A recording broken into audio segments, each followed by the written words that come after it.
আমিও আপনাদের সাথে একইভাবে বলতে চাই যে এই দেশকে কোনো চরমপন্থা বা মৌলবাদের অভয়ারণ্য যেন কোনোদিন পরিণত হতে না পারে, সেটিও কিন্তু আমাদের প্রত্যাশা, সেটিও আমাদের লক্ষ্য। মৌলবাদী বলে কিছু নেই এখানে। মৌলবাদী ধর্মীয় ধর্মীয় লোক আছে, কিন্তু মৌলবাদী নয়। তারা বাংলাদেশকে ভালোবাসে, তাদের অবদান আছে দেশের জন্য এবং তারা দেশকে রক্ষা করতে চায়। কিন্তু আমাদেরকে বলে মৌলবাদী। আমরা আসল কথা বলি, ভালো কথা বলি, দেশপ্রেমের কথা বলি, আমরা জনগণের কথা বলি, আমরা মা মাটি ও মানুষের কথা বলি, আমরা ইসলামের কথা বলি, আমরা দেশের সমৃদ্ধির কথা বলি। এজন্য আমাদেরকে বলে মৌলবাদ। হ্যাঁ, আবার আমাদেরকে বলে ধর্ম ব্যবসায়ী। আছে না নাই? আমরা ধর্মের সত্য কথা প্রচার করি, যেটা দেশের ভালো, জনগণের ভালো, সেটা উপস্থাপন করি, আমাদেরকে বলে ধর্ম ব্যবসায়ী। আমার প্রিয় ভাইরা, যারা ইসলামের কথা বলে, যারা কোরআনের কথা বলে, এরা ধর্ম ব্যবসায়ী নয়। খবরদার, আলেমদের বিরুদ্ধে দাঁড়াবেন না। আলেমদের পক্ষে থাকলে আপনার জীবন উজালা করে দিবে কে?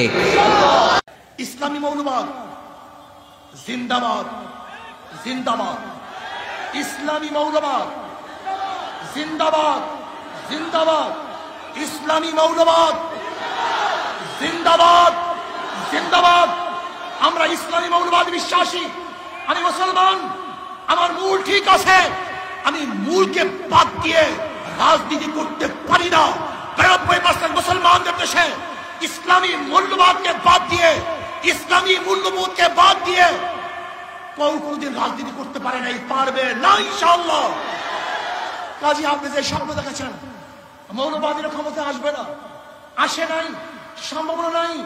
আর আমি উল্টো দেখছি, ইনশাআল্লাহ আগামী বাংলাদেশ ইসলামী মৌলবাদীদের বাংলাদেশ, আগামী বাংলাদেশ কোরআন ও সুন্নাহর বাংলাদেশ, আগামী বাংলাদেশ এদেশের স্বাধীনতাকামী মানুষের বাংলাদেশ, আগামী বাংলাদেশ ধর্মীয় ব্যক্তিত্ব বাংলাদেশ, আগামী বাংলাদেশ সাম্য, মানবিক মর্যাদা এবং ন্যায় বিচার প্রতিষ্ঠিত বাংলাদেশ, আগামী বাংলাদেশ হবে বৈষম্য বিরোধী বাংলাদেশ।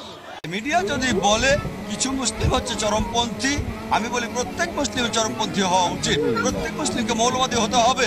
যদি মৌলবাদী না হন, আপনি ভালো মুসলিম হতে পারবেন না। মৌলবাদী শব্দটার সঠিক অর্থ হলো যে মানুষ কোনো একটা বিষয়ের মূল নীতিগুলো অনুসরণ করে থাকে। যেমন ধরুন, যদি কোনো লোক সে হতে চায় একজন বিজ্ঞানী, তাহলে তাকে বিজ্ঞানের মূল নীতিগুলো মেনে চলতে হবে। যদি সেই লোক বিজ্ঞানের ব্যাপারে মৌলবাদী না হয়, সে ভালো বিজ্ঞানী হতে পারবে না। যদি একজন লোক ভালো গণিতজ্ঞ হতে চান, তাহলে তাকে গণিতের মূলনীতিগুলো অনুসরণ করতে হবে। যদি সেই লোক গণিতের ব্যাপারে মৌলবাদী না হয়, সে ভালো গণিতজ্ঞ হতে পারবে না। আপনারা সব মৌলবাদীদের এক মাপকাঠি দিয়ে মাপতে পারবেন না যে তারা সবাই ভালো বা সবাই খারাপ।